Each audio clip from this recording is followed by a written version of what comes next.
Thanks for everyone joining us. Again, if you're not familiar, every Tuesday we do this live Q&A for any fitness questions you have.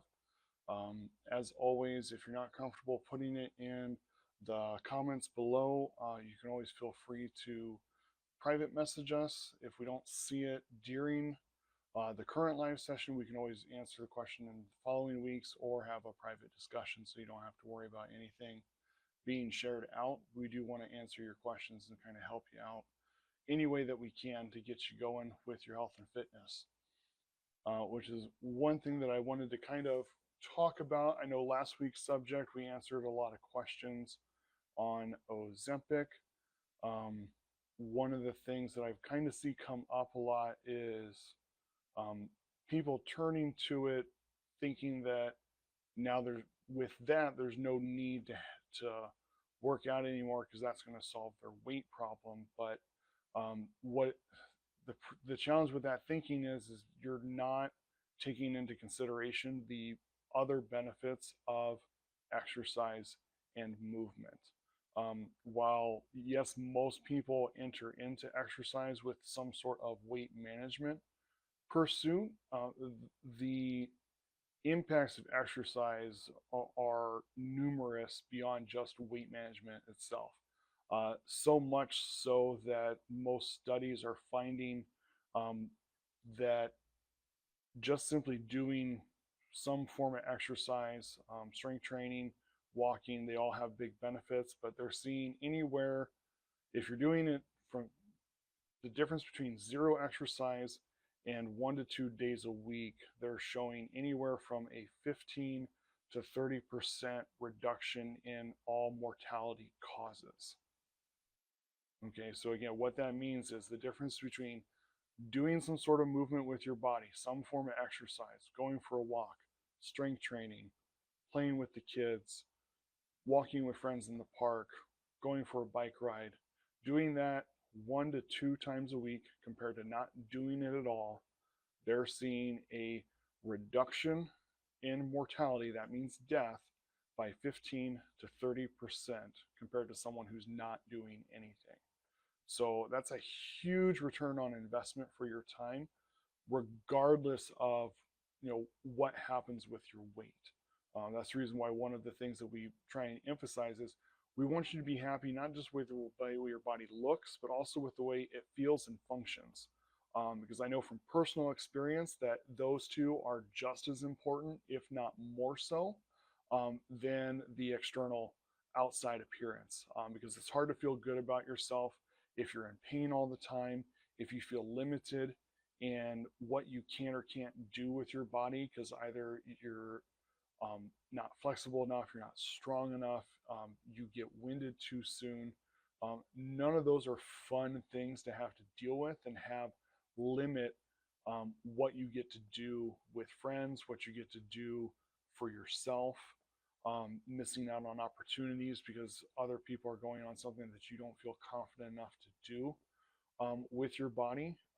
Those are major impacts.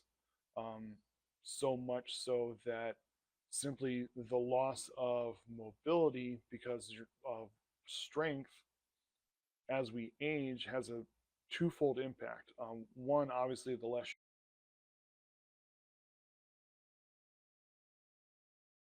So I know we got cut off last week. So kind of continuing on, we were talking about last week. One of the things I've noticed with, especially with the Ozempic, but I've seen this, there's always something every couple of years that comes up as the new thing for weight loss that gets everyone in the belief that, okay, I don't have to work out anymore because this is going to solve the weight issue. And the factor and point that I was trying to make for people is that weight is just one component of what the benefits of exercise give us. A lot of people pursue exercise in the goal of weight loss or weight maintenance, but that's just one factor of the benefits that we get. The other things that you have to consider is, the better circulation, heart health, lung health, The increased capacity for stress is a big factor that I think a lot of times we don't think about for what we get from exercise. And what I mean by that is exercise is a form of stress, but it's a positive form that we can essentially increase your threshold for stress and in a lot of ways help in stress management. Um, Both in the harder you can push yourself, the more your body's able to sustain, but also in the respect to helping reset a lot of the hormones that happen throughout our day. So what happens is for most people, the majority of our stress throughout a day is mental stress. It's not physical stress. The challenge is your body doesn't realize the difference between you being stressed out because your boss just threw an unexpected deadline at you or an unexpected problem at you versus a panther just jumped out of the bushes and you need to run for your life or fight off the giant cat.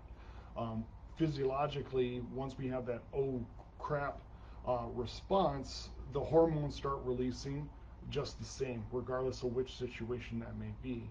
Now, the difference being is that when it's that mental stress, we don't really do anything physically in response to that to use that huge gush of hormone release for that stress response. So what happens is those hormones are still in there, and then another mental stress comes on, and it just stacks on top of that, and so on. And if we don't do anything physical to utilize all those stress hormones that were released, they just kind of stay there. This is one of the reasons why a lot of people complain about struggling being able to get to sleep. It's because physiologically your body's still dealing with all these hormones saying, hey, be ready to run at any minute. Like, you can't sleep because all this stuff's in there telling your body to be ready to go. Exercise is a very good reset button for that because it gives us that physical outlet to utilize everything that was released from the day and bring it back down to normal levels so you can recover properly at night. You're going to get the sleep, you're going to get the rest at the deep levels because your body's not constantly agitated thinking that it needs to run at any given moment because of all the hormones that have been released in a stress response throughout your day. Other factors for exercise, again, heart health, brain health, both from increased circulation, lung health with that. And these are big factors. What people don't understand is exercise has a huge impact on longevity. So much so that there's been a few different what they call longitudinal studies. So what they do is they'll ask people who are of a certain age lifestyle questions. Some of these studies they'll ask them at like 40, 50, and so on. Others is just like, hey, you made it to your 70s or you made it to your 80s. Can you fill out this lifestyle questionnaire so we can kind of get an idea of what the commonalities are? And what a lot of these studies are finding is the difference between no exercise whatsoever and as little as 2 times a week has a reduction in overall mortality rates of 15 to 30%. So what that means is simply adding in 2 workouts a week impacted people's longevity by 15 to 30%. And we're only talking like 60 minutes time invested, guys. This isn't a huge like time commitment for what we get in return. And the big thing to bear in mind is not only are these people living longer, but it's longer life that they're living rather than just living longer for the sake of living longer.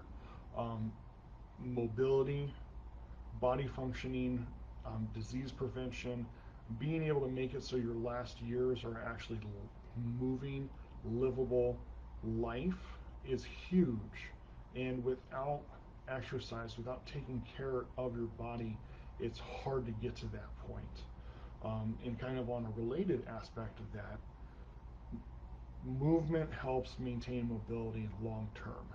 So, what I mean by that is if you're inactive, it's going to be harder and harder to move as you age.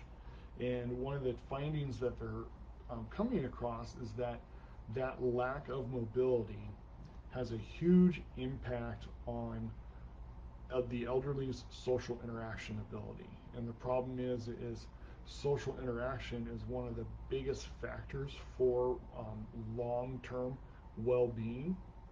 So if now you're inactive, that's the reason why the exercise has such a big impact on those mortality rates. Because not only usually with less activity are you less healthy, but you're also less socially engaged.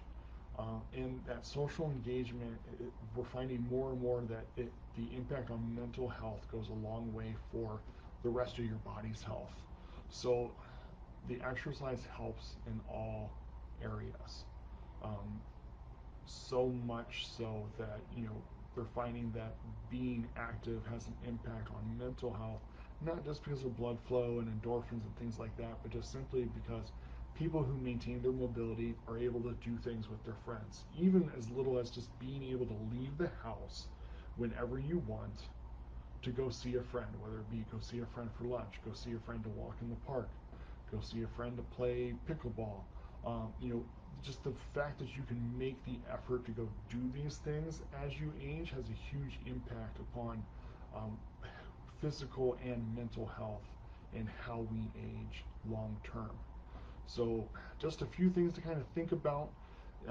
Even though certain tools, procedures, medicine may make it easier to maintain a healthier weight, doesn't mean that exercise isn't something that we should still take into consideration to make part of our lifestyle because of the other benefits that we're getting beyond just the weight management and weight loss aspect of it. So just a couple things that I wanted to kind of bring up, make people more aware, and just kind of give you some other perspectives on what else you're getting out of that time spent on your movement and physical activity. Otherwise, hope everyone has a wonderful week. If you're watching this on replay, feel free to throw in any other questions. Happy to answer and get to them on our next week. Otherwise, have a great week and remember to be persistent in your consistent pursuit of health.